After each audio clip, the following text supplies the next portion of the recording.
Hey, sister, welcome to the Period Whisperer podcast, a top 5% podcast in the world where we talk about the real things happening in the female body in pre and post menopause, the strategy, the mindset, the education, the things that nobody is actually telling you, and why it's such a confusing time and how to simplify it.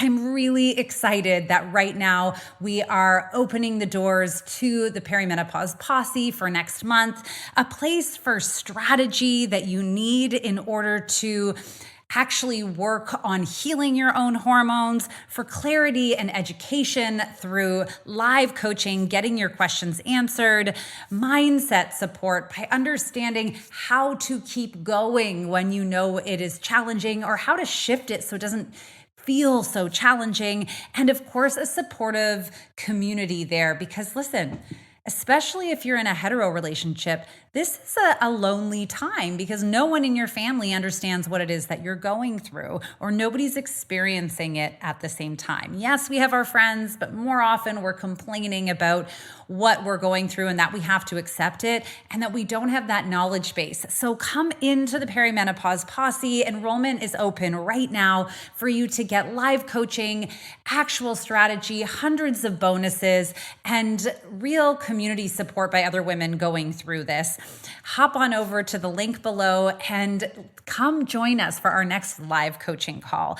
And if you are struggling and you maybe are thinking you need more specific support and help, click the link in the show notes and apply for one of my free consultations.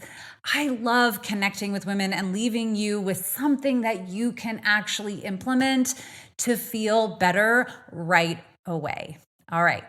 Hope to see you in the posse soon. Let's dive in. What's up, sisters? Welcome to the Period Whisperer podcast. I'm Bria. I'm your host. If you're new, I'm so happy you are here. I'm your perimenopause and menopause sister, your holistic trainer, hormone specialist, translator of your female body. I'm a recovering people pleaser and hustle addict turned body whisperer and hormone decoder. And I am here to help you de-stress your body, decode what it is saying, become the CEO of it, and own your own health, energy, and weight loss again.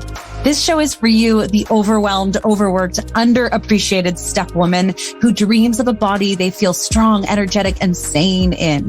The woman who knows that she shouldn't just wave the white aging flag and believes in a body and life of peace, love, and purpose. But you don't just know how to get there yet. So if you are stuck in your body, your energy, your life, you are in the right spot. Let's lean in and learn what our bodies are saying to us.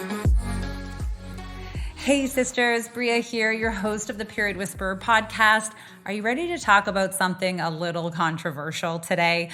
First, I have to ask, how are you feeling in your body?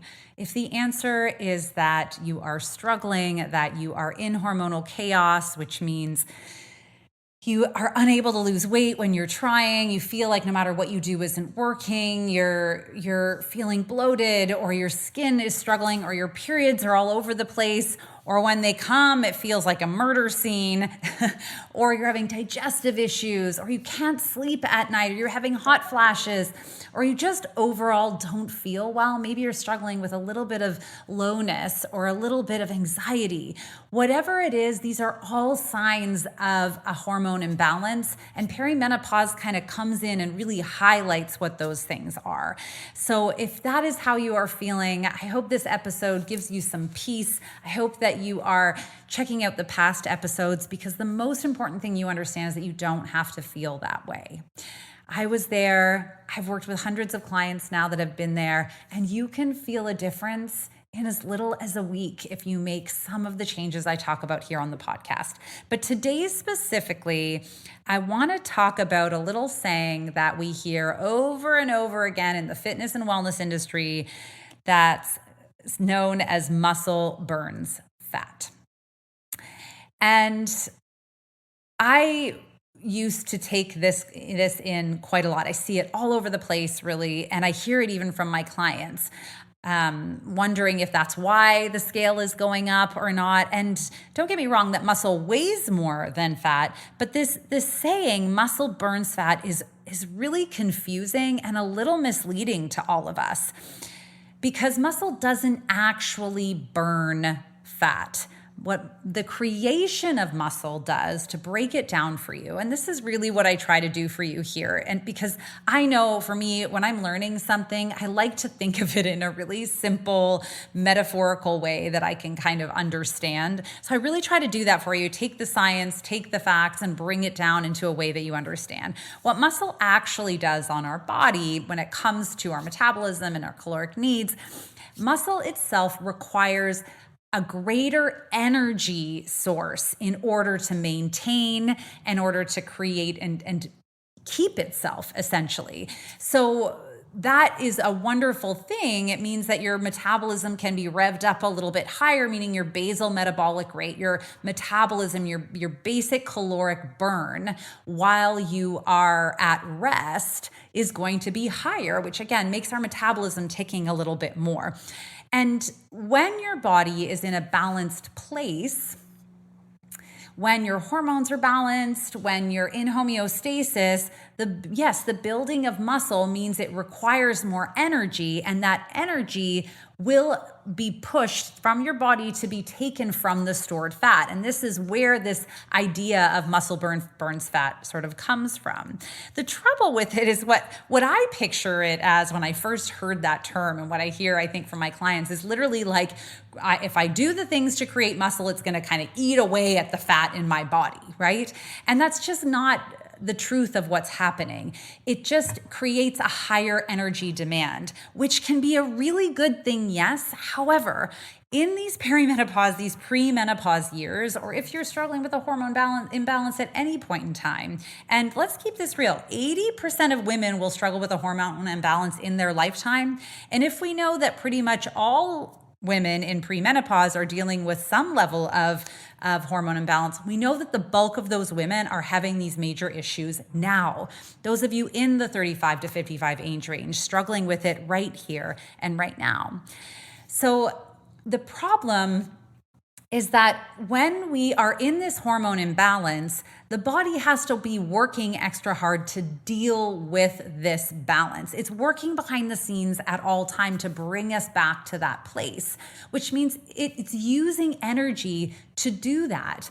And when we are living a life that maybe is adding more stress to the body, which by nature, building muscle is adding stress to the body, it is in fact not helping us burn fat. It is actually instead shifting us into a further deeper cortisol state, meaning that our metabolism is being suppressed and our fat storage is amping up. That's a problem, right? So your muscle that you're trying to build is unable to happen because the body is further being placed in a stressful spot. And so instead of burning the fat, we're working out and it's storing more fat. And that is really challenging for our psyche as women. It really puts a lot of pressure on us because we think that we're not working hard enough or we're not doing the things. And it can really, cause a lot of trouble for our self-worth, for our confidence. And on top of that, another issue that we struggle with is that in order to build muscle, we actually need the right nutrition, right? Muscle is made up of proteins, and so we need a certain amount of protein. We need a certain amount of micronutrients, carbohydrates, and fats in order to create the environment for the muscle to grow, to be supported so that it can increase our metabolic rate. And if we are living in a stressed out body, in a hormonally chaotic body, your body is not getting its needs met. It's being asked to do more than it can handle. And so again, what we need to shift our focus to is adding less to our life and allowing our body the space to come back into balance itself. And this, sisters, is one of the hardest things for us to do. It was the hardest thing for me to shift my mindset into understanding how I could switch from doing 6 hard weightlifting and HIIT workouts a week to doing 6 yogas a week, maybe only 4 or 5, depending on how I was feeling, sleeping in a little bit more and starting to actually lose weight. It was a very confusing thing for me to believe in. And because of our hustle culture, because of how we've been taught to move more and eat less, we're really struggling in this time where we have more finite energy to have what we need in order to live the life that we want, in order to operate at the capacity we're asking of our body. So we know, to try to keep this simple, we know we're in this time where our body is shifting and we have less energy right now because of it. What we need is more sleep, less demand, and more support on our body.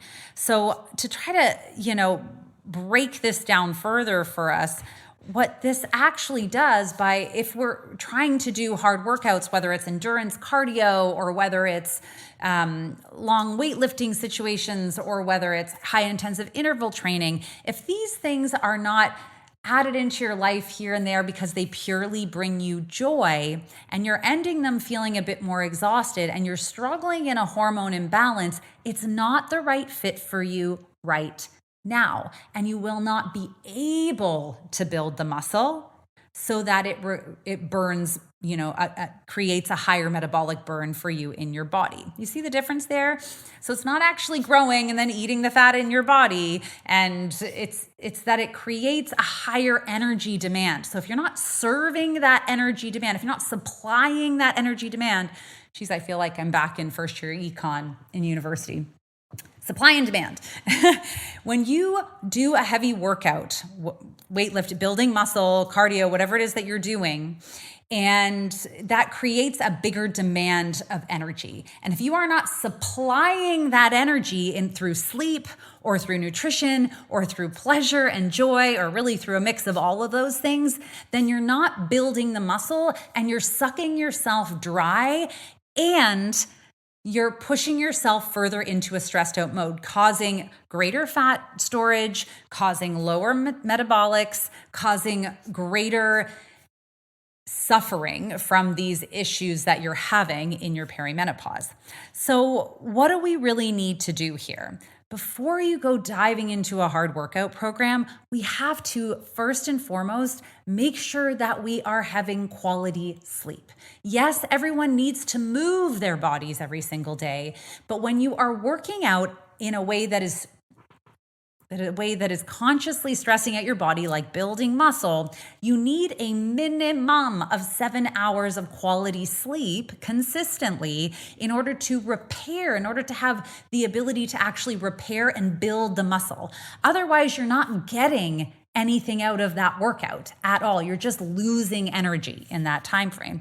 So making sure that sleep is there. So if your sleep is not there, don't be doing a hard workout. Go back to gentle movement and focus on fixing your sleep. This is, again, creating the building blocks so that when you do those things, you actually get results. Number 2, of course, is nutrition. And specifically in our nutrition, we need to make sure our blood sugar is stable as best as we can. We do that by having, 3 or 4 consistent meals throughout a day, and like waking up and eating within the first hour and a half or 2 hours of being awake so that your blood sugar doesn't drop, making sure you're eating the right foods in each of your meals. So having micronutrients, having vegetables at every single meal, having enough protein, around 20 grams of protein at every single meal. And then, of course, adding in the carbohydrates as you need. Of course, recognizing that in syncing with our cycle and working with our cycle, we need to understand that our body during our luteal and menstrual phase has a greater metabolic demand, again, on our body. So if you're finding yourself always craving sugar, always tired, having crazy cravings, any of these things, not able to make it through the day without brain fog, then that means your body is you're not supplying enough energy that your body is demanding at that time. So you're not meeting its basic needs. And again, we need to go back to the nutrition, go back to the sleep. So in nutrition, again, we're looking at that those consistent blood sugar levels. And if you really want to geek out and dive into some of this stuff, you can try out one of the continuous glucose monitors. I tried one a couple of times now, and I found the information really fascinating. I used NutriSense.io. You can go on my website and get a discount if it's something you wanted to try. But ultimately, if your energy becomes more consistent throughout the day, if those cravings things go away, then you're bringing balance back into your body. So this is what we're looking for in our baseline level of nutrition before we start adding on more fitness into our life. Number 3 is realizing that fitness is a hobby, right? Fitness is not a requirement for us to lose weight, to have optimal energy. It's not. Movement is a requirement. Movement is an important part. Our body wants to move, but recognize that, again, in this stage of life, we need movement that's gentle on the body, that gives back to the body. So like just a nice 30-minute walk a day, or movement that expands and stretches our body. Remember that the older we get, the more gravity is pushing down on our body, the more we're sitting at computers all day, and we're not giving our body expansion. And when it gets used to being in the same positions all the time, tension starts to build up in our muscles, in our body. So we need to make sure we're expanding that and stretching it out. So walking every day, doing a little bit of stretching every day or every other day, but that 30 minutes to move a day is a critical thing. It is one of these things that we should make a priority in our life. But anything over and above that should be done when your other pillars are solid, when that sleep is there and that nutrition is there, or when it brings you so much joy, right? When it's something you love so very much, right? It's making you happy. Maybe it's a fun dance class. Maybe it's, an aqua aerobics that you really enjoy. Maybe here and there you love a good sweaty class, so you'll go and take it. But ultimately, we need to nourish and create and meet the demand needs of our body before we start demanding more from our body, right? Before our body starts needing more from us and in the demands that we cannot need. The last thing I want to encourage you to do before you start building muscle is track your cycle. We know that in the first, and everyone calls these phases different, but in your follicular phase, which is the phase right after your bleed, this is a time where our bodies naturally lower in metabolism, lower in cortisol. So again, once you're in a balanced place and you're sleeping enough and your energy is consistent, this is a time where you can begin something more challenging. It's a great time to start asking more of your body. So it's a really good time to begin harder workout programs, something that might require more coordination. And likewise, when your ovulation phase, which is that step after your follicular phase, then we are again in a place where we have the energy, we have the space and capacity in our body to do that. As you move into your luteal phase and your menstrual phase, our energy demands become greater as the body prepares hormonally for that next phase, right? For the shedding of a uterine lining or the embedding of an embryo. Either way, it's getting busier inside there, requiring more energy. So really paying attention to how you feel in that time, shifting into maybe gentle weightlifting or yoga during that week, and then really even considering taking a whole break in your menstrual week. A good rule of thumb is, do I want to do the workout? Does it make me feel excited? Do I feel energized after, or do I feel spent? If you feel spent, it's not an ideal thing for what you're going through right now. Do the work to bring your body back into balance, and then you'll be able to pick up a workout program and get results really quickly at the pace that you can get results when you're working within your cycle. All right, sisters. So we know now, muscle doesn't burn fat, but it does increase your energy demand. Make sure that you're able and capable of meeting those demands before you start adding more to your life. Have a little self-compassion, love your body, hear what she's saying to you. If she's tired, take that rest. And remember, that chatterbox in our mind that's telling us we have to do this, we have to do that, really needs to be quieted so that we can hear what's really and truly and deeply going on inside. If you need some help, please reach out, join the posse, apply for one of my free consultations or my one-on-one coaching program. And if this resonated with you, or you feel like there's someone that it might resonate with, please share this, tag me, take a picture of you listening to it, create a review right on there and send a picture and email it to me, and I will send you a free gift. I hope you're having a wonderful day out there, and be more in your life and not just less on a scale. I Thank you so much for joining me on the Period Whisperer podcast. I want to encourage you to reach out to me directly and message me if there are topics or things you're struggling with so we can address those right where you are at. And of course, if you loved this episode, if you learned something, make sure to share it with your friends and please rate and review it wherever you get your podcasts.